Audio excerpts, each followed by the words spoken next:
Salam damai dan sejahtera untuk saudara sekalian dimanapun berada.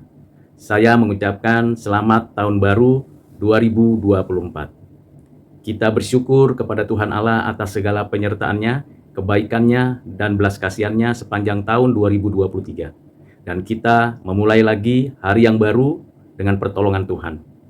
Kita menyerahkan semua perjalanan hidup kita sepanjang tahun ini di dalam pimpinan dan penyertaan-Nya. Karena kita sadar dan kita mengenal bahwa Tuhan Allah kita di dalam Kristus adalah Allah yang setia, menopang, menyertai, dan memberkati tiap langkah kita. Kita akan merenungkan firman Tuhan untuk menjadi arah bagi kehidupan kita sepanjang tahun ini. Mari kita mendengarkan dan uraian yang saya mau sampaikan sebagai refleksi kerohanian saya berkaitan dengan firman Tuhan ini.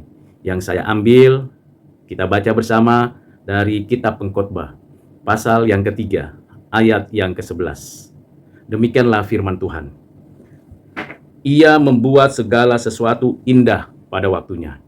Bahkan ia memberikan kekekalan dalam hati mereka.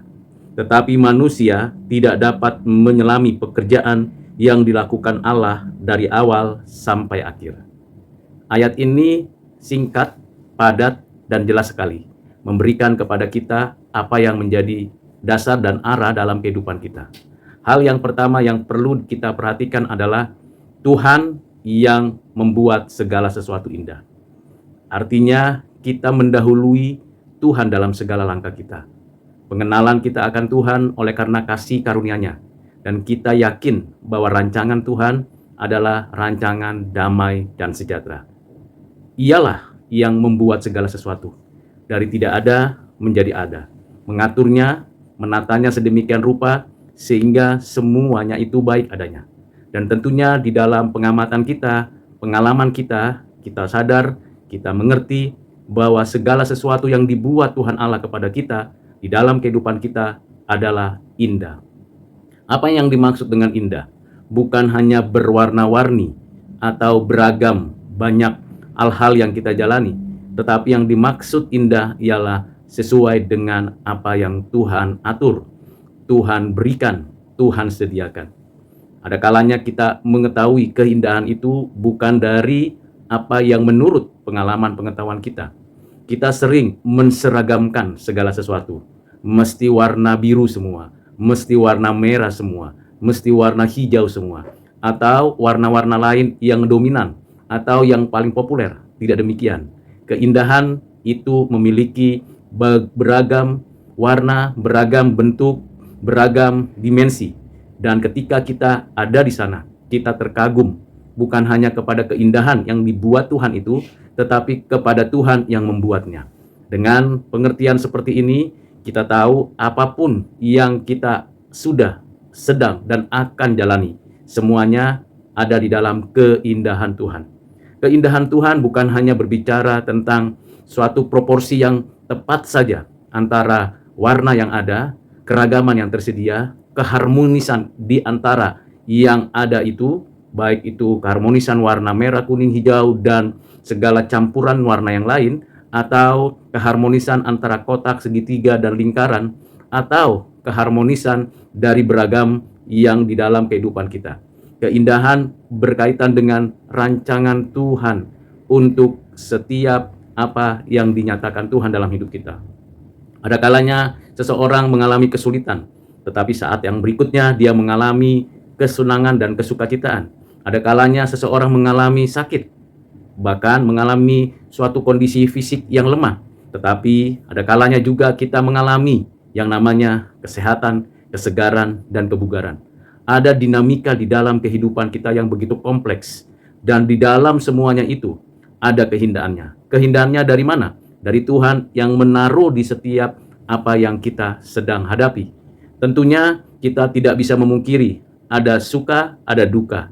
Ada suka yang membuat kita bersyukur, bergembira, bersenang. Tapi ada duka yang membuat kita merenung, memikirkan, bahkan membuat kita bisa susah hati.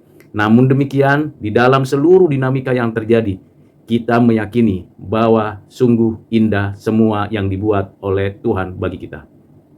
Hal inilah yang memberikan kepada kita kerinduan terus-menerus menikmati keindahan Tuhan. Bagaimana kita menikmati keindahan Tuhan dan mengalami keindahan Tuhan itu? Dan mungkinkah kita bisa melakukannya dan menikmatinya? Tentu mungkin bisa terjadi. Karena di dalam keindahan Tuhan ada sifat kekekalan. Dan sifat kekekalan itulah yang diterapkan di dalam hati, pikiran, perbuatan, dan tindakan kita. Jadi sifat kekekalan yang ditanamkan Tuhan itu terrefleksi dan terungkap dengan adanya keindahan. Kita tentu tidak suka yang namanya ketidakindahan. Kita tidak senang yang namanya carut-marut atau kekacauan, kerusakan, ketidakberesan. Kita pasti senang namanya keindahan. Kalau mata kita melihat yang indah, telinga kita mendengar musik yang indah, bahkan kita bisa merasakan bagaimana relasi yang indah, semuanya itu menjadi pengharapan di dalam diri kita sebagai orang-orang percaya. Karena itu saudara yang kekasih di dalam Kristus, Tuhan telah membuat segala sesuatu indah. Jangan rusak keindahan yang Tuhan sediakan untuk kita. Mengapa demikian? Karena seringkali kita tidak mampu memberikan apresiasi terhadap keindahan yang Tuhan berikan. Kita menilai sesuatu di luar diri kita, bahkan menilai diri kita begitu rusak dan kacau, sehingga kita tidak menghargai apa yang Tuhan sudah berikan kepada kita. Kita tidak bersyukur atas segala kebaikan kemurahan-Nya. Memang kita mengalami kesulitan ketika kita berhadapan dengan realitas. Betapa tidak mudahnya mencari nafkah, betapa tidak mudahnya menjaga kesehatan, betapa tidak mudahnya untuk membuat satu relasi yang tetap di dalam kedamaian, betapa tidak mudahnya untuk mencapai yang diharapkan. Di dalam keadaan dan situasi seperti itu pun, kita harus mengingat, begitu baiknya Tuhan memberikan segala dinamika kompleksitas kehidupan kita itu dengan satu pernyataan yang benar-benar membuat kita sadar, Tuhan membuat segala sesuatu indah. Indah kapan? Indah pada waktunya.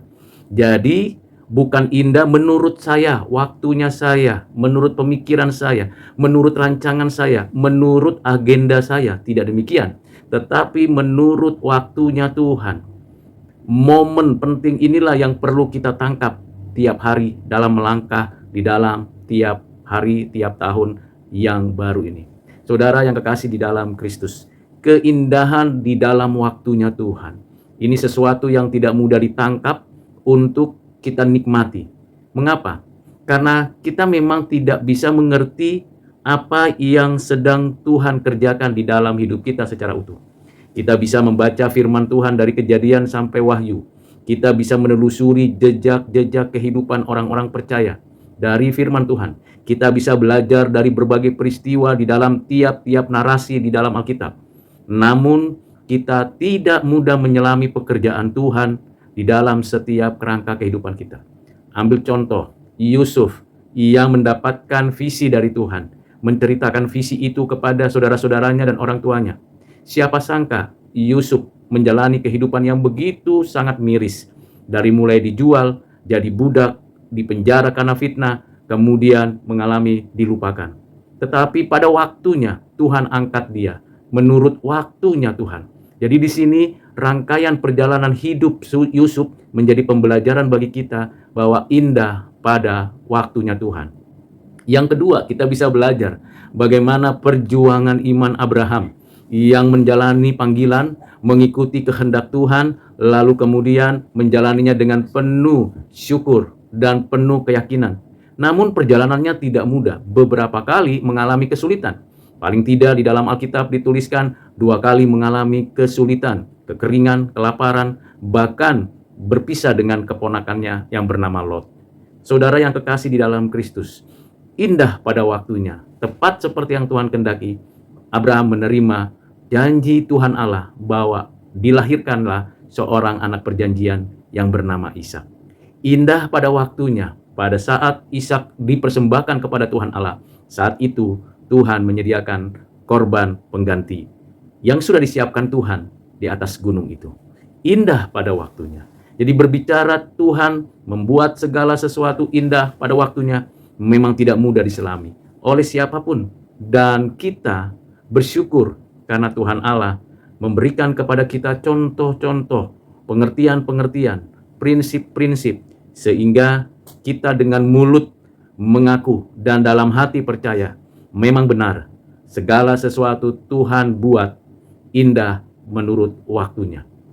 Kita percaya 2023 di dalam jejak perjalanan hidup kita melihat banyak jatuh bangun, banyak kesusahan dan kesulitan yang terjadi. Kita merasakan itu, tetapi juga saat-saat tertentu kita mengalami kehadiran Tuhan yang tangannya tidak pernah lepas menopang kita, yang kehadirannya tidak pernah membiarkan kita sendirian.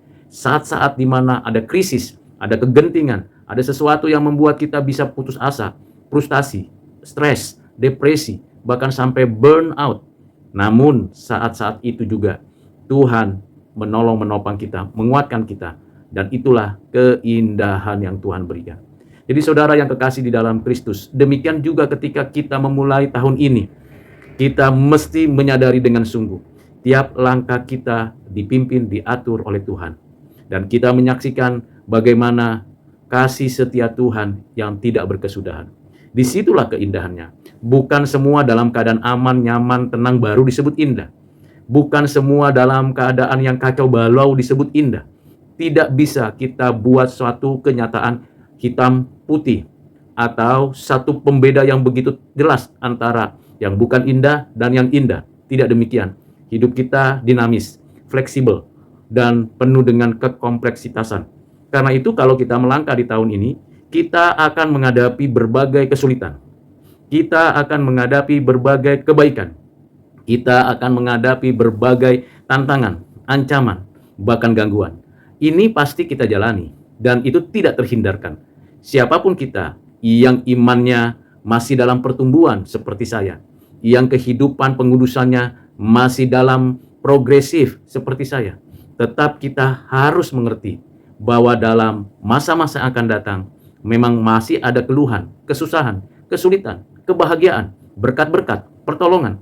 Tetapi ingat, Tuhan tidak pernah meninggalkan kita dan membiarkan kita sendirian.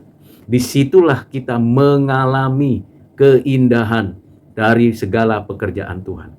Kiranya apa yang dikatakan di dalam ayat ini, memang manusia tidak dapat menyelami pekerjaan yang dilakukan Allah dari awal sampai akhir. Tetapi kita sebagai orang percaya bisa memahami apa yang Tuhan Allah kerjakan dalam hidup kita. Tuhan Allah tidak merancang kecelakaan. Tuhan Allah tidak membiarkan kita berjalan sendirian. Sekalipun dalam lembah kekelaman, Tuhan beserta dengan kita. Sekalipun kita tidak bisa menjalani dengan begitu baik dan sempurna, Tuhan menggembalakan kita. Di air yang tenang dan rumput yang hijau, kita disiapkan tiap hari. Bukan hanya seperti mana yang diberikan Tuhan Allah kepada bangsa Israel di sepanjang perjalanan di padang gurun. Bukan hanya air dan burung puyuh yang diberikan Tuhan, tiang awan dan tiang api, pemeliharaan Tuhan dan penyertaan Tuhan sepanjang perjalanan di padang gurun. Tetapi hal yang paling penting adalah Tuhan tidak pernah meninggalkan umatnya. Sampai di sana Tuhan menolong kita.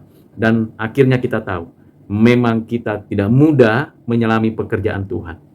Kalau sudah lewat, baru kemudian kita akan bilang, oh begitu, ternyata seperti ini akhirnya. Namun dalam perjalanan langkah-langkah kita sekarang kadang tidak melibatkan Tuhan. Kita melupakan apa yang sesungguhnya harus kita dahulukan. Tuhan yang kita harus dahulukan. Firman-Nya yang harus kita dahulukan. Kasih kebenarannya yang harus kita dahulukan. Yang akan memimpin kita. Susah senang, sukacita duka cita, dan segala hal, mari kita hadapi bersama. Dan kita menikmatinya. Dan Tuhan beserta dengan kita. Di sanalah keindahan mengalami Tuhan di dalam keseharian kita. Kiranya saudara sekalian dimanapun berada, tetaplah semangat, tetaplah berjuang, tetaplah optimis, dan selalu berharap ada keindahan di setiap langkah hidup kita. Tuhan memberkati saudara, keluarga saudara, dan dimanapun saudara berada. Amin.